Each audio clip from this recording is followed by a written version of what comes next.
অবশ্যই আমরা টুর্নামেন্টটা অনেক ভালো করতে চাই। অবশ্যই প্রথম লক্ষ্যটা থাকবে প্লে অফটা নিশ্চিত করা, বাট আমার মনে হয় যে এখনও অনেস্টলি আমরা ওইভাবে অত দূর নিয়ে ভাবছি না, ম্যাচ বাই ম্যাচ এগোতে চাচ্ছি। তারপর মানে ওভারঅল টিমগুলো যদি আপনি দেখেন, মানে রেইনিং চ্যাম্পিয়ন যারা আছে, রংপুর আছে, অন্যান্য দল যারা আছে, সব কিছু মিলায় আপনাদের দলটা কতটুকু আসলে মনে হয় যে একেবারে চ্যাম্পিয়ন ফাইট দেওয়ার মতো, বা যে দলটা আপনি দেখছেন বা পাচ্ছেন, কি মনে হচ্ছে যে বিপিএলের চ্যাম্পিয়ন হওয়ার মতো দল বা তাদের সাথে কম্পিট করার মতো? দেখুন, আপনি যখন একটা টিমে খেলবেন অবশ্যই আপনাকে সেই টিমটা নিয়ে একদম সর্বোচ্চ লেভেলের আশাবাদী হতে হবে। এখন আমরাও আমাদের টিম নিয়ে আশাবাদী, আমাদেরও আমার কাছে মনে হয় যে যথেষ্ট ভালো টিম আছে। যদি আমাদের পোটেনশিয়ালে খেলতে পারি আমরা যে কোনো দিন যে কোনো টিমকে হারাতে পারি। আর টি-20 এমন একটা খেলা যেখানে আপনি কখনো মানে পেন অ্যান্ড পেপার আপনি টিম করে রেজাল্ট বের করতে পারবেন না, তো মাঠেরটাই আসলে মেইন ফ্যাক্টর।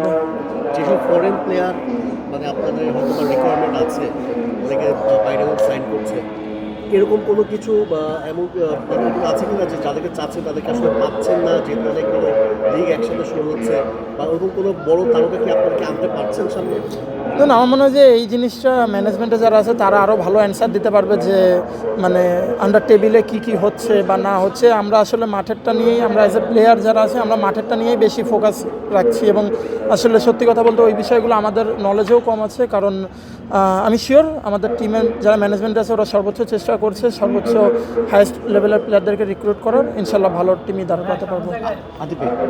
আবার দুটো প্রশ্ন আছে। প্রথম হচ্ছে কি যে আপনি যে ব্যাটিং ফর্মে আছেন বর্তমানে, মানে এই ফর্মে ছিলেন এনসিতে, মানে কোন জায়গায় ব্যাটিং করলে মনে হয় যে you will be in your favourite position মানে বিপিএলে?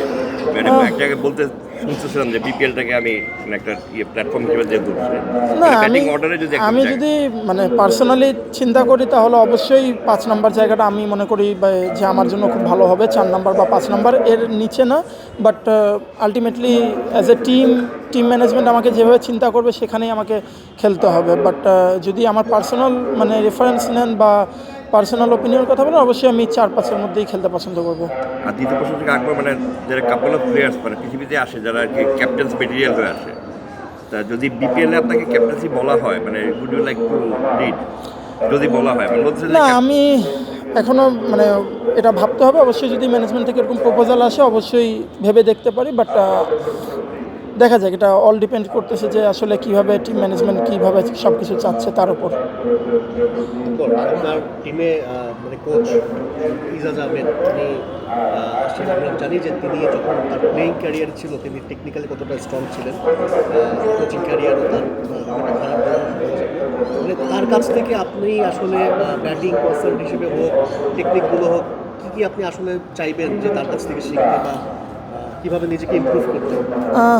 বিপিএল অবশ্যই অনেক বিজি একটা টুর্নামেন্ট। এখানে আসলে মানে প্র্যাকটিস করার সময়টা খুবই কম পাওয়া যায় আমাদের, তো যেই অল্প সময়টাই পাবো ওটাকে ম্যাক্সিমাম চেষ্টা করব ইউটিলাইজ করা, এবং তার যেই এক্সপিরিয়েন্স আছে এবং আপনি যে তার টেকনিকের কথা বলুন, অবশ্যই তিনি মানে চমৎকার একজন প্লেয়ার ছিলেন, তো তার এক্সপিরিয়েন্সগুলো নেয়ার এবং তিনি যেই সাজেশনগুলো দিবে সেগুলো অবশ্যই নিজের মধ্যে আনার চেষ্টা করব। আপনার একটা জিনিস আছে, এই প্রশ্ন সম্পর্ক প্রশ্ন যে আপনার কি মনে হয় এরকম একটা মানে যেই বিপিএল টিপিএল মতো টুর্নামেন্টে এসে আসলে টেকনিক্যাল কাজ করার খুব বেশি একটা সুযোগ থাকে না, বিকজ যেই পরিমাণ সময় ছোট থাকে মানে কোনো কিছু হয়তো বললেও হয়তো মাথায় রাখতে পারেন যেটা পরবর্তীতে আপনি মানে না, ট্রু, এটা এরকমই হয় আসলে। কারণ মানে টুর্নামেন্টটা এত মানে এত বিজি থাকে, আমার মনে হয় যে মানে প্র্যাকটিসের টাইমটাও আপনি দেখবেন খুবই কম থাকে। যে অল্প সময়টা থাকে সেই সময়ের মধ্যেই আমাদেরকে 8টা টিমকে প্র্যাকটিস করতে হয় একটা মাঠে বা হার্ডলি 2টা মাঠে। তো এখানে আসলে অল্প সময়ের মধ্যে টেকনিকটা চেঞ্জ করা খুবই কঠিন, বাট অবশ্যই তারা যেই কথাগুলো বলে আমরা চেষ্টা করি সেগুলোকে নোট ডাউন করার, এবং যখন অফ সিজন থাকে বা যদি সামান্য কিছু থাকে যে হ্যাঁ ইনস্ট্যান্ট চেঞ্জ করা যাবে, তখন আমরা চেষ্টা করি চেঞ্জ করার। বাট যদি মনে হয় যে না এটা এখন আমার জন্য চেঞ্জ করাটা কঠিন হচ্ছে, ওটাকে আমরা নোট ডাউন করে রাখি, চেষ্টা করি পরবর্তীতে কাজ করার এবং হোয়াটসঅ্যাপে যোগাযোগ করার। স্যার, আমি বুঝিনি। প্র্যাকটিক্যালি আপনার দলটা একটু পিছিয়ে মানে কাগজে করা নয়, যদিও আপনারা টিম গেম খেলতে পারেন, আপনি আছেন আছে কতটা পসিবিলিটি দেখছেন, আপনি শহর দেখছেন এই দল নিয়ে মোমেন্টামটা পান ভালো করা সম্ভব? না, অবশ্যই যে কথাটা আমি একদম প্রথম কোয়েশ্চেনেই বললাম যে পেন অ্যান্ড পেপারে আসলে টি-20টা হয় না। আপনি খুব অল্প সময়ের খেলা, পুরোটাই ডিপেন্ড করতেছে যে কোন টিমটা মোমেন্টামটা গ্রিপ করতে পারছে। আমার মনে হয় যে আমরা যদি আমাদের পোটেনশিয়ালে খেলতে পারি এবং একবার যদি মোমেন্টামটা আমাদের দিকে নিতে পারি অ্যাজ এ টিম, তো আমার মনে হয় অবশ্যই ভালো করা সম্ভব। আপনার খেলায় চেঞ্জ এর আগে দেখেছিলাম, তার থেকে একটু ইনস্টিল হচ্ছে, আপনি অলরেডি মনোযোগ দিয়েছেন, পারফেক্টটা বেশি হচ্ছে, কি কাজ করেছে স্পেশালি নাকি? হ্যাঁ, স্পেশালি আমি এই যে লাস্ট এইচপি ক্যাম্প যেটা ছিল এখানে মোর আমি হোয়াইট বলে ফোকাস করেছিলাম, তো রাজিন ভাইয়ের সাথে সেখানে কাজ হয়েছিল। তো আমার মনে হয় যে আর সোহেল স্যারের সাথেও মাঝে মধ্যে কাজ করা হয়। তো আমার মানে এইচপিটাতে আমি বেসিক্যালি হোয়াইট বলে বেশি ফোকাস করেছিলাম। পাওয়ার হিটিংয়ে আলাদা কাজ করেছে। হ্যাঁ, অবশ্যই আপনি যখন হোয়াইট বলে খেলতে যাবেন আপনাকে পাওয়ার রিলেটেড কিছু কাজ করতেই হবে এবং কিছু ব্যাক সুইং বা এগুলো জিনিস একটু চেঞ্জ জানতে হয়, তো সেগুলো এনেছিলাম। লাস্ট একটা প্রশ্ন করতে চাই, সেটা হচ্ছে যে আমরা জানি যে আপনাকে যখন আন্ডার-19 ওয়ার্ল্ড কাপ থেকে আসলেন, চ্যাম্পিয়ন হয়ে আসলেন, এরপর একটা মানুষের মনে একটা প্রত্যাশা জেগেছিল হয়তোবা নেক্সট মানে জাতীয় দলেও আপনি খেলবেন এবং মানে উইকেট কিপার ব্যাটসম্যান হিসেবে পরবর্তী মুশফিকুর রহিমের রিপ্লেসমেন্ট হিসেবে। কিন্তু পরবর্তীতে আমরা দেখছি যে জাকির আলী সেই জায়গাটা নিয়ে নিয়েছে এবং মোটামুটি 3 ফর্মেটে সে পারফর্ম করছে। কী মনে হচ্ছে যে এই যে কম্পিটিশনটা যে হলো মানে এই পজিশনে, সেটা আসলে আপনার জন্য কতটুকু ডিফিকাল্ট পরবর্তীতে আসলে জাতীয় দলের জন্য নিজের একটা সুযোগ তৈরি করে দেয়?